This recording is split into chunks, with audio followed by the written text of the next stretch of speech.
नमस्कार, grand news network में आप सभी का स्वागत है और मैं हूं आपके साथ सीमा। चलिए अब एक नजर डाल लेते हैं आज की ताजा खबरों की ओर।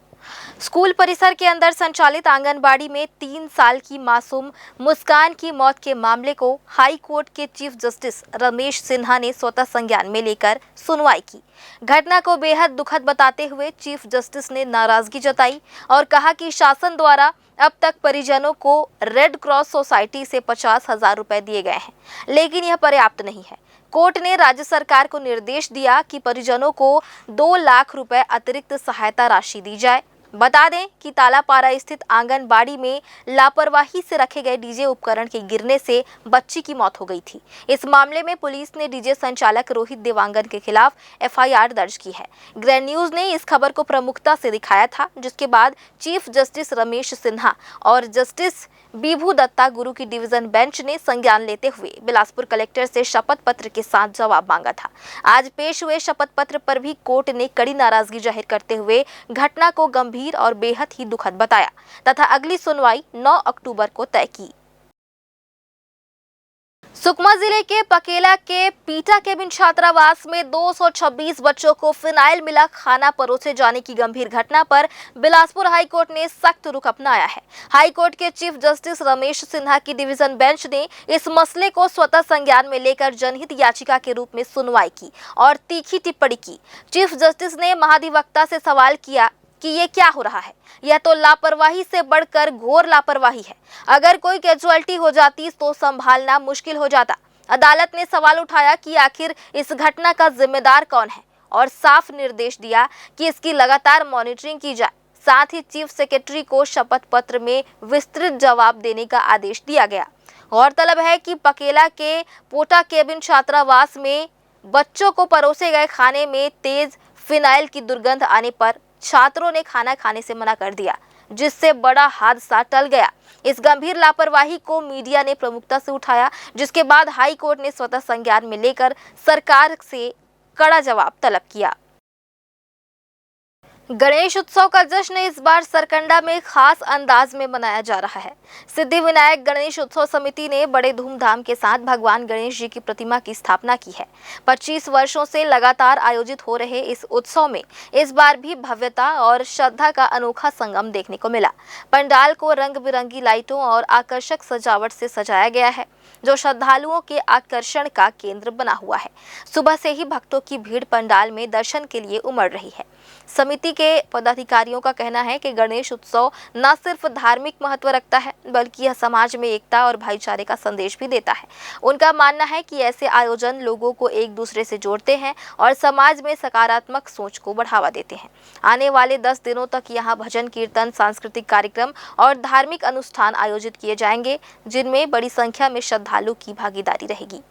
हम लोग आने वाले विगत 25 वर्ष से ये कार्य करते आ रहे हैं और धीरे धीरे जैसे जैसे समय आगे बढ़ रहा है उसके साथ हम लोग भी जिस प्रकार से आतिशबाजी होती है, वैसे हम लोग बड़े उत्साह से आतिशबाजी और धुमाल बाजा के साथ हम लोग अपने सरकार का आगमन करते आ रहे हैं। ये सरकार गजानन स्वामी का है, यही संदेश देता है माता पिता अपने से बड़ों का सम्मान करना। जय गजानन स्वामी महाराज का करवा रहे हैं। ये कम से कम 25 साल हो गए। बिलासपुर जिले के सीपत थाना क्षेत्र के पंधी चारपारा गांव से दिल दहला देने वाली घटना सामने आई है। यहां खेलते खेलते 12 साल का मासूम दीवार पर चढ़ गया और अचानक ऊपर से गुजर रहे 11 केवी बिजली तार की चपेट में आ गया। तेज करंट लगते ही बच्चे की मौके पर ही मौत हो गई। इस दर्दनाक हादसे में बच्चे के पिता ने उसे बचाने की कोशिश की, लेकिन वे भी करंट की चपेट में आकर गंभीर रूप से झुलस गए। फिलहाल पिता का इलाज जारी है। बिलासपुर के कोटा थाना क्षेत्र से एक गंभीर मामला सामने आया है, जहां जोगीपुर हाई स्कूल के प्रभारी प्राचार्य मनीष वर्मा पर महिला टीचर से छेड़खानी का आरोप लगाया गया है। पीड़िता ने अपनी शिकायत में बताया कि प्राचार्य ने उनके साथ बेड टच किया और विरोध करने पर धमकाया भी। घटना से आहत महिला ने थाने में रिपोर्ट दर्ज कराई, जिसके आधार पर पुलिस ने आरोपी प्राचार्य के खिलाफ केस दर्ज कर जांच शुरू कर दी है। बिलासपुर में स्मार्ट सिटी का सपना बार बार दिखाया जाता है, लेकिन हकीकत इन तस्वीरों में साफ नजर आ रही है। भगवान गणेश की प्रतिमाएं जब शहर में प्रवेश कर रही थी, तब सड़कें कीचड़, गंदगी और गहरे गड्ढों से भरी हुई थी। क्या यही है न्यायधानी का हाल? आइए आपको दिखाते हैं शहर की वो हकीकत जो शासन प्रशासन को दिखाई नहीं देती। न्यायधानी स्मार्ट सिटी और महानगर का तमगा हासिल करने वाला शहर, लेकिन सच्चाई सड़कें तालाब बन चुकी है, गड्ढों में पानी भर चुका है। गांधी चौक से जूना बिलासपुर हटरी चौक तक सड़क का हाल ऐसा है कि गाड़ियां धक्का खाते खाते गुजर रही हैं। यही नहीं, देवताओं में प्रथम पूज्य श्री गणेश जी की प्रतिमाएं भी इन गड्ढों से होकर गुजर रही हैं। बारिश हुई, गड्ढे बने, पानी भरा और अब सड़कों का नामो निशान तक गायब। हर साल करोड़ों रुपए की सड़क मरम्मत का दावा करने वाला प्रशासन आखिर कब तक झूठ का पुलिंदा बांधेगा? विधानसभा चुनाव हो गए, नगर निगम चुनाव हो गए, लोकसभा चुनाव भी बीत गए, लेकिन सड़कों की किस्मत अब भी नहीं बदली। गांधी चौक से हटरी चौक तक सड़क का हाल देखकर कोई भी यही कहेगा कि ये स्मार्ट सिटी नहीं, गड्ढों का शहर है। भगवान गणेश की प्रतिमाएं ठेले और गाड़ियों में हिचकोले खाती सड़क में धंसती हुई नजर आई। यह नजारा शर्मनाक है। विघ्नहर्ता के आगमन के लिए भी इस शहर ने विघ्नों का जाल बिछा रखा है। सरकार सिर्फ बात करती है स्मार्ट सिटी की, लेकिन सड़कें देखिए, हर जगह गड्ढे, पानी, गणपति बप्पा तक को गंदगी से होकर गुजरना पड़ रहा है। ये है न्यायधानी का हाल। इस विषय में जब जोन कमिश्नर से चर्चा की गई तो उन्होंने बरसात के बाद काम चालू करने की बात कही है। पहले से जानकारी नहीं होती है कि सड़क खराब हो जाएगी, लेकिन कभी कभी हैवी गाड़ियों के चलने के कारण भी खराबी आ जाती है। ऐसी रोड्स की लिस्टिंग की गई है और नियमित रूप से रिपेयरिंग का काम भी जारी है। जैसे ही बरसात की समाप्ति होती है उनको अच्छे पक्के तरीके से उनका रिपेयरिंग किया जाएगा। नहीं, पैसे की कमी नहीं है, बहुत सारे उसके कारण होते हैं। संभवतः जो पहले रोड्स बनाए गए हैं हो सकता है बहुत पुराने हों, उसके कारण उसकी लाइफ ख़त्म हो गई हो, एक ये कारण हो सकता है। बड़ी बड़ी गाड़ियां रात को चलती हैं, दूसरा कारण हो सकता है।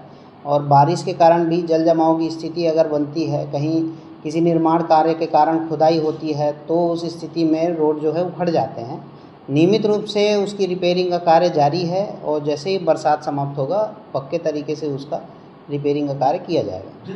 यह सिर्फ एक सड़क की तस्वीर नहीं है, ये तस्वीर है प्रशासन की लापरवाही, ठेकेदारों के खेल और अफसरों की आंखों पर बंधी पट्टी की। अफसरों का निरीक्षण सिर्फ वीआईपी इलाकों तक सीमित है। नेताओं के बंगले, उनकी गली चौराहे चमकते रहते हैं, लेकिन बाकी शहर, वहां कीचड़, गड्ढे और दुर्गंध। अफसरों को भ्रम है कि उनके घर के बाहर सड़कें चमक रही हैं तो पूरा शहर साफ सुथरा होगा, या फिर वे जानबूझकर अनजान बने हुए हैं, क्योंकि सब जानते हैं कि ठेकों में खेल कैसे होता है, कमीशन कैसे खाया जाता है। सवाल यह है कि आखिर जनता कब तक इस लापरवाही का शिकार होती रहेगी?